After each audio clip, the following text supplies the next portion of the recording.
এই মনুষ্য পৃথিবীতে অনেকগুলো শব্দের সঙ্গে আমাদের জন্ম জন্মান্তরের সম্পর্ক। তার মধ্যে একটা শব্দের সঙ্গে বা বিষয়ের সঙ্গে আমাদের বোধহয় আরো বেশি জন্ম জন্মান্তরের সম্পর্ক। সেটি কি? সেটি হচ্ছে মন্তব্য বা কমেন্টস। আপনারা যারা এই ভিডিও দেখছেন, এই এই কমেন্টস কথাটি শোনার সঙ্গে সঙ্গে নিশ্চয়ই আপনাদের মনের মধ্যে একটা ছবি বা চিত্র তৈরি হচ্ছে। আমরা ধরে নিচ্ছি যে সামাজিক যোগাযোগ মাধ্যমে আমরা তো সবসময় হর হামেশাই এই কমেন্টসের মধ্যে থাকি, তাই না? ঠিকই ধরেছেন। তো হরহামেশাই আমরা সবসময় কমেন্টসের মধ্যেই থাকি বা মন্তব্যের মধ্যেই থাকি। বলা যেতে পারে আমাদের জীবনটা আসলে মন্তব্যময় জীবন। মন্তব্য নেই এরকম কোনো মুহূর্ত বা এরকম কোনো ক্ষণ আপনি খুঁজে পাবেন না। জীবনের প্রত্যেকটি ঘটনা, প্রত্যেকটি বিষয়, প্রত্যেকটি সময়ে আপনি মন্তব্যের মুখোমুখি হচ্ছেন। যেদিন আপনার জন্ম হলো সেদিনই এই পৃথিবীর মনুষ্য প্রজাতি আপনার ব্যাপারে মন্তব্য করা শুরু করলো। যদিও তখন এসব আপনি বদার করেন না, এগুলো আমরা তখন জানি না, বুঝি না। কিন্তু আমার সম্পর্কে কিন্তু মন্তব্য করা হচ্ছে। বাচ্চাটা দেখতে অনেক সুন্দর হয়েছে, বাবার মতো হয়েছে, ইত্যাদি ইত্যাদি। বা বাচ্চাটি দেখতে কুৎসিত হয়েছে, নানা ধরনের মন্তব্য। হ্যাঁ, তো এই যে জন্ম হবার সঙ্গে সঙ্গে শুরু হলো মন্তব্য। এরপর ধীরে ধীরে আমরা বড় হতে থাকি। আমাদের পিতামাতা, আমাদের পরিবারের মানুষজন, তারপরে আরো একটু বড় হলে আমাদের সমাজের মানুষজন, তারপরে যখন আমরা আস্তে আস্তে আরো একটু আহ, বাইরে যেতে থাকি, অর্থাৎ আমাদের শিক্ষা প্রতিষ্ঠানে আমাদের শিক্ষকদের মন্তব্য, তারপরে যখন আমরা কর্মক্ষেত্রে যাই সেখানে গিয়েও মন্তব্য, সেখানে সহকর্মীদের মন্তব্য, আমার বসের মন্তব্য, আমার অধীনে যারা কাজ করেন আমার টিম মেম্বারদের মন্তব্য, অর্থাৎ মন্তব্যময় জীবন।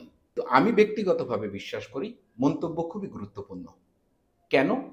কারণ মন্তব্য আমাকে আসলে সঠিক পথে পরিচালিত করতে সহযোগিতা করে। মন্তব্যকে আমি দেখি অনেকটা আয়নার মতো।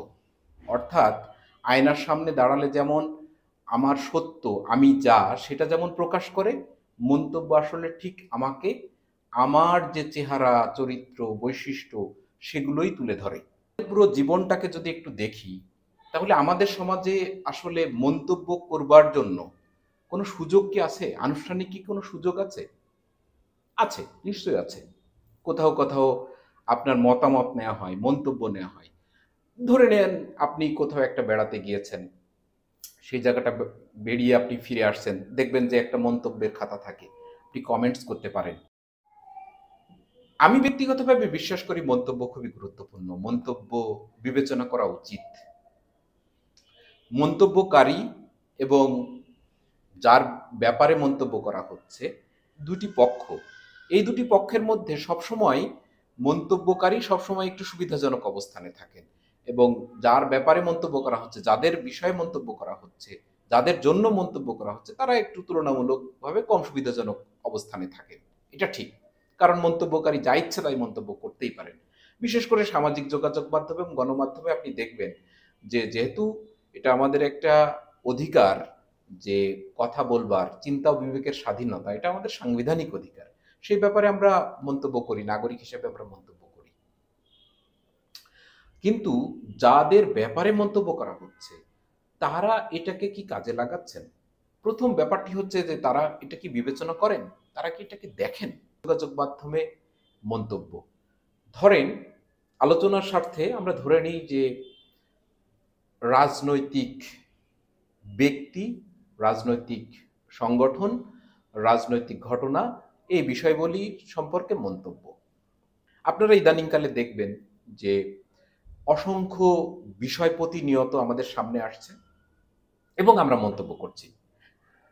কিন্তু আমি বোধ করি যে যাদের জন্য মন্তব্য করা হচ্ছে, যাদের চিন্তা, যাদের ভাবনা, যাদের বক্তব্য, যাদের বিষয়, যাদের প্রতিষ্ঠান নিয়ে মন্তব্য করছেন মানুষ, সাধারণ মানুষ বা পক্ষে বিপক্ষের মানুষ, সেই মন্তব্যগুলো যদি বিবেচনা করা হতো তাহলে আমার মনে হয় এই পুরো পরিস্থিতিটাই পরিবর্তন হয়ে যেতে পারত।